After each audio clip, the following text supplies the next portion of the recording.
जय हिंद मेरे प्यारे सभी विद्यार्थियों को मैं अमित कुमार स्वागत करता हूं आपके अपने परिवार साइंस स्ट्रीम में। आज के इस वीडियो में हम लोग जानेंगे चैप्टर नंबर 6 पढ़ने वाले हैं क्लास 10 के। तो बने रहिए इस वीडियो में, लास्ट तक जरूर देखिएगा, तब आपको अच्छे से समझ में आएगा।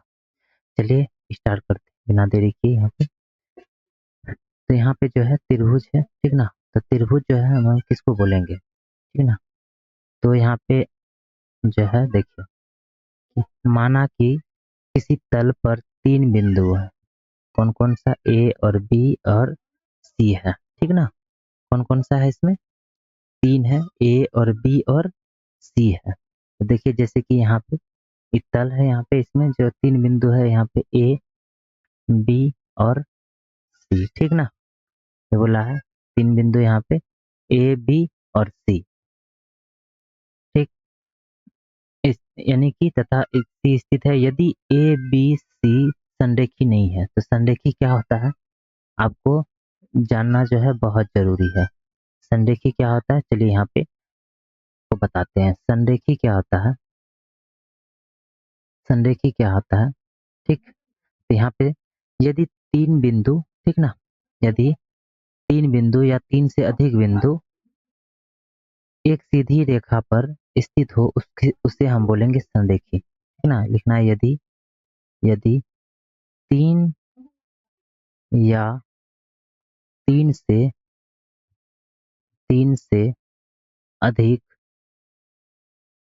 3 से अधिक बिंदु बिंदु एक सीधी रेखा पर सीधी रेखा पर स्थित स्थित स्थित हो, उसे संरेखी कहते हैं, संरेखी कहते हैं। देखिए यहाँ पे, तो यहाँ पे मान लीजिए 3 बिंदु एक सीधी रेखा में ही स्थित हो या 3 से अधिक बिंदु हो, ठीक। यहाँ पे एक बिंदु है, दूसरा यहाँ पे है, तीसरा यहाँ पे है। ए बोलेंगे इसको बी, इसको ई बिंदु को यहाँ पे सी। तो एक सीधी रेखा में है तो इसको हम बोलेंगे संरेखी। तो यहाँ पे क्या बोला है कि यह जो है यदि ए बी सी संरेखी नहीं है, ठीक ना। कैसा है? संरेखी नहीं है। तो संरेखी नहीं होने का मतलब क्या है कि यह जो है असंरेखी होगा। यह जो है त्रिभुज कैसा होगा? असंरेखी होगा। असंरेखी मतलब 3 या 3 से अधिक बिंदु जो एक सीधी लाइन में नहीं हो, ठीक ना, ऐसे हो, यानी कि इधर से मिले या फिर इधर से, ठीक। ए बी सी ये बिंदु यानी कि जो है यहाँ पे जो है सीधी रेखा में नहीं है, इसको हम बोलेंगे असंरेखी, मतलब संरेखी नहीं है। देखिए यहाँ पे 3 बिंदु तो यहाँ पे है लेकिन सीधी लाइन में है नहीं ना, है तो यह संरेखी नहीं है। बात यहाँ पे जो है बोला है कि 3 बिंदु है लेकिन संरेखी नहीं है। इन तीनों बिंदुओं को मिलाने से जो है एक रेखाखंड ए बी बी सी और सी ए खींचा जा सकता है, ठीक ना। जैसे कि यहाँ पे जो है इन तीनों बिंदु को यहाँ पे मिलाने पर जिसको हम क्या खींच सकते हैं, ए बी, ठीक। यहाँ से ए से बी, ठीक, और फिर बी सी और फिर सी ए जो है यहाँ पे खींचा जा सकते हैं। इसको हम बोलेंगे यहाँ पे त्रिभुज कहते हैं, ठीक ना। जिसे जिसे मिलाने पर जो है एक बड़ी आकृति, जिससे मिलाने से जो है एक बड़ी आकृति वह त्रिभुज कहलाती है, ठीक ना। या 3 भुजाओं से घिरे क्षेत्र को हम त्रिभुज कहते हैं, ठीक ना। जो 3 भुजाओं से आपस में घिरा होता है उसको हम बोलेंगे त्रिभुज। तो त्रिभुज के बारे में आपने जान लिया कि त्रिभुज किसे कहते हैं, जो 3 भुजाओं से घिरे हो, ठीक ना। या फिर 3 बिंदु को मिलाने पर जो है 3 रेखाखंड बनता हो, ए बी बी सी और फिर सी ए, ठीक। या वह जो है ए बी सी यह संरेखी नहीं हो, उसको हम बोलेंगे यहाँ पे त्रिभुज। बात समझ में आ गई? समझ में आ गया? चलिए यहाँ पे चलते हैं अगला, यहाँ पे अगला पेज पे। अगला पेज में आप यहाँ पे जानना है कि यहाँ पे सर्वागसम जो है यहाँ पे आकृति क्या है, ठीक ना। सर्वागसम जो आकृति क्या है, तो यहाँ पे इसके बारे में दिया है कि 2 आकृतियां सर्वागसम जो है कही जाती है जब उसके समान आकार और समान जो है माप हो, ठीक ना। साइज यानी शेप उसका समान हो और साइज भी जो उसका समान। जैसे यहाँ पे ए से अगर यहाँ पे बी की दूरी देख रहे हैं तो 5 सेंटीमीटर है, तो दूसरा का भी सी और डी की दूरी जो है यह 5 सेंटीमीटर। तो यह कौन सा यह आकृति कहलाएगा? सुरागसम, ठीक ना? उसी तरह यहाँ पे देख रहे हैं, यहाँ पे जो है यहाँ पे ए बी सी एक त्रिभुज है, उसी तरह जो है यहाँ पे पी क्यू आर जो है यहाँ पे दूसरा त्रिभुज है। तो दोनों त्रिभुज क्या है? एक दूसरे का क्या है? सुरागसम है। यानी कि हम लिखेंगे यहाँ पे त्रिभुज ए बी सी जो है यहाँ सुरागसम जो है त्रिभुज पी क्यू आर का। बात समझ में आ गई? ठीक ना? चलते यहाँ पे अब समरूप में। समरूप क्या होता है कि दो आकृतियां सुरागसम कही जाती है जब उसके जो है आकार क्या है? आकार जो है समान हो, लेकिन साइज जो है वह समान होना आवश्यक नहीं है, ठीक ना? यानी कि साइज का जो है यानी आकार एक जैसे का मिले, ठीक ना? यानी ई जो है मान लीजिए ई वर्ग है तो ई भी क्या हो जाएगा? वर्ग ही होगा, ठीक ना? अगर ई वृत्त है तो ई भी वृत्त होगा, तो यह क्या हो जाएगा? समरूप होगा। लेकिन इससे साइज से इसका जो है कोई लेना देना नहीं है। जैसे ई इसका त्रिज्या कितना है? 2 सेंटीमीटर, तो इसका त्रिज्या 5 सेंटीमीटर। इस यह समरूप कहलाएगी कब? जब इसका साइज जो है, ठीक ना, अलग अलग हो लेकिन आकृति क्या हो? समान हो, एक जैसा हो। जैसे वर्ग होगा तो ये भी वर्ग होगा, साइज में डिफरेंट है तो कोई दिक्कत नहीं। यह क्या कहलाएगी? वह समरूप। समरूप यहाँ पे जो है इसका नोट दिया है कि सभी वर्ग जो होते हैं, जितने भी वर्ग होते हैं, चाहे छोटा हो या बड़ा हो, तो क्या हो जाएगा यहाँ पे? सभी वर्ग जो होते हैं वह क्या होते हैं? समरूप होते हैं। जितने भी वर्ग यहाँ पे हैं, इस आकार में हो वर्ग, ठीक, चाहे यहाँ पे इससे बड़ा हो वर्ग, ठीक ना, तो यह जो है साइज में डिफरेंट हो कोई चलेगा, ठीक है ना, लेकिन जो है इसकी आकृति क्या हो? समान होनी चाहिए। इसकी आकृति क्या होनी चाहिए? समान होनी चाहिए। यह क्या कहलाएगा? समरूप। यह क्या कहलाएगा? समरूप। आया बात? अब अगला है कि सभी वृत्त जो है समरूप होते हैं, ठीक ना? सभी वृत्त समरूप होते हैं। देखिए यहाँ पे जैसे कि है ना, यहाँ पे वृत्त 2 सेंटीमीटर इसका त्रिज्या, इसका 5 सेंटीमीटर, साइज में बड़ा है लेकिन एक समान है, यानी कि ये भी गोल है तो ये भी गोल है। ये क्या कहलाएगा? यहाँ पे समरूप कहलाएगा, ठीक। उसी तरह यहाँ पे सभी समबाहु त्रिभुज क्या होते हैं? समरूप होते हैं। आ गया समझ में समरूप? कि समरूप में क्या होना जरूरी है कि उसका जो है आकार समान होना चाहिए, लेकिन साइज जो है वह यह आवश्यक नहीं है कि समान हो, ठीक ना? चलिए समरूप समझ में आ गया।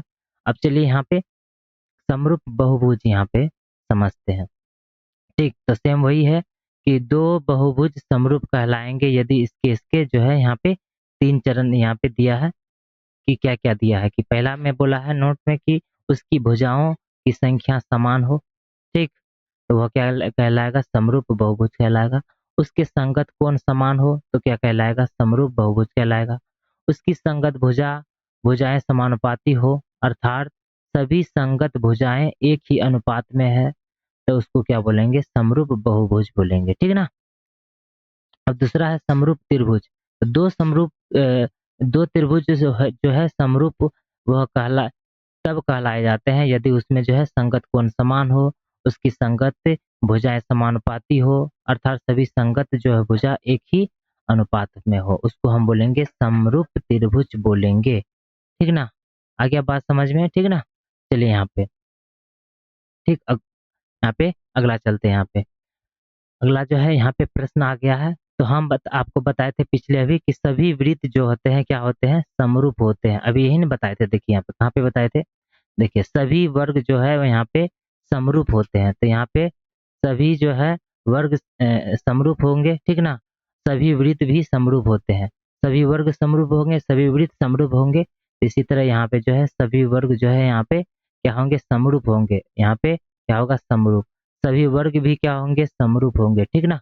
चलिए अब चलिए यहाँ पे तीसरा क्वेश्चन क्या बोल रहा है कि सभी जो है सभी, यहाँ डेश दिया है, इसमें भरना है समबाहु त्रिभुज होगा या फिर समद्विबाहु त्रिभुज, ठीक ना? तो चलिए यहाँ पे हम यहाँ पे एक चीज यहाँ पे कि सभी समबाहु त्रिभुज जो है समरूप होते हैं। समबाहु, समद्विबाहुज नहीं है यहाँ पे, ठीक ना? समद्विबाहुज नहीं है, समबाहु।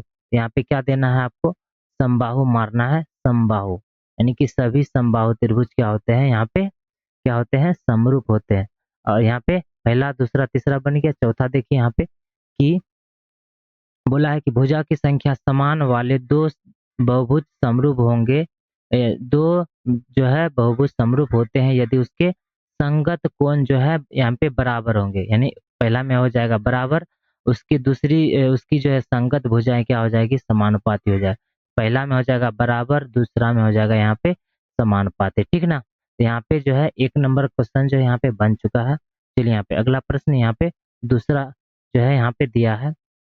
चलिए यहाँ पे दूसरा प्रश्न क्या है? दूसरा प्रश्न यह दिया है कि इसमें जो है समरूप आकृतियाँ, ठीक ना? समरूप आकृतियाँ आपको जो है यहाँ पे बताए हैं कि समरूप आकृतियाँ कब होता है। देखिए यहाँ पे समरूप आकृतियाँ तब होता है जब जो है उसका जो है समान आकार हो, लेकिन उसका जो है साइज अलग-अलग हो, ठीक ना? तो यहाँ पे जो है देख लीजिए यहाँ पे समरूप, जैसे यहाँ भी त्रिभुज है तो यहाँ भी त्रिभुज है, ठीक ना? यानी कि जो है आकार समान है ना? यानी एक जैसे अगर इसका त्रिभुज है तो ये भी त्रिभुज है, लेकिन साइज यानी कि देखिए यहाँ पे एक जैसा आकार का हो, ठीक ना? उसका शेप जो है यहाँ पे एक हो। इन्हें बताए थे समरूप आकृति में कि जब उसके जो है जब उसके समान आकार का हो, परंतु जो है उसका साइज अलग-अलग हो, ठीक ना? यह जो है समान होना आवश्यक नहीं है, यानी उसका साइज नहीं भी हो, ठीक ना? जैसे ये 5 सेंटीमीटर है, तो इसका 10 सेंटीमीटर है, ठीक ना? 5 सेंटीमीटर है, उसी के 10 सेंटीमीटर। मान लीजिए यहाँ पे 2 सेंटीमीटर इसका जो है प्रत्येक यहाँ पे भुजा है, इसका मान लीजिए 5 है, ठीक ना? तो यह जो है इसका जो है एक जैसा हो, लेकिन इसका जो है साइज़ अलग-अलग हो, उसको हम बोलेंगे समरूप। उसी तरह यहाँ पे वर्ग में देखिए, मान लीजिए इसका 1 है यहाँ पे 1 सेंटीमीटर, ठीक? 1 सेंटीमीटर यहाँ भी है, ठीक ना? और यहाँ पे हो जाएगा 4 सेंटीमीटर, 4 4 सेंटीमीटर, ठीक? तो इसका जो है यहाँ पे साइज़ अलग है, लेकिन जो है इस आकृति एक जैसा है, यहाँ पे दिख रहा है ना? अब ऐसी आकृति जो बताइए जो कि जो है वह समरूप नहीं है। देखिए ये पहला यहाँ पे है, एक जैसा मिल रहा है यहाँ पे आकृति, नहीं है तो यह समरूप नहीं है। ये आकृति अगर बनाना चाहे तो यहाँ पे बना सकते हैं। त्रिभुज यहाँ पे है, ये क्या है यहाँ पे? चलिए यहाँ पे आकृति जो है एक से दूसरा यहाँ पे मैच नहीं कर रहा है, उसको हम बोलेंगे जो समरूप नहीं है। जो मैच करेगा वह समरूप है, जो मैच नहीं करेगा वह जो है समरूप नहीं है।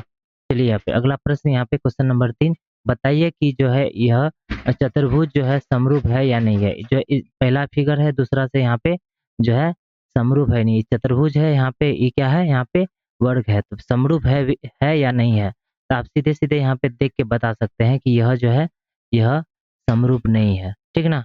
यहाँ पे लिखना है कि चतुर्भुज पी क्यू आर एस और ए बी सी डी समरूप नहीं है, ठीक ना। क्या लिखना है कि चतुर्भुज चतुर्भुज पी क्यू आर एस, ठीक, पी क्यू आर एस, और यहाँ पे लिखना है, यहाँ पे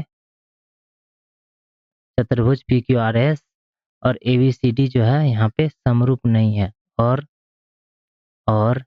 ए बी सी डी समरूप समरूप नहीं है, ठीक ना। पहला का आकृति दूसरा आकृति से मैच नहीं कर रहा। समरूप होने के लिए क्या-क्या चाहिए? देखिए यहाँ पे समरूप होने के लिए यहाँ पे क्या होना चाहिए? आकृति जो है एक जैसा यहाँ पे मैच करना है। ये वर्ग है तो ये भी वर्ग होना चाहिए। आयत है तो आयत ये भी होना चाहिए, ठीक ना। यहाँ पे है क्या था? पहला था यहाँ पे चतुर्भुज, दूसरा था यहाँ पे वर्ग था, तो क्या होगा? समरूप होगा? नहीं होगा। तो यहाँ पे लिखना है। तो इसी तरह यहाँ पे जो है पहला चैप्टर 6.1 समाप्त होता है। ठीक, तो मिलते हैं अगले चैप्टर 6.2 के साथ। तब तक के लिए जय हिंद। बने रहिए इस चैनल पे और देखते रहिए इसी तरह के वीडियो को।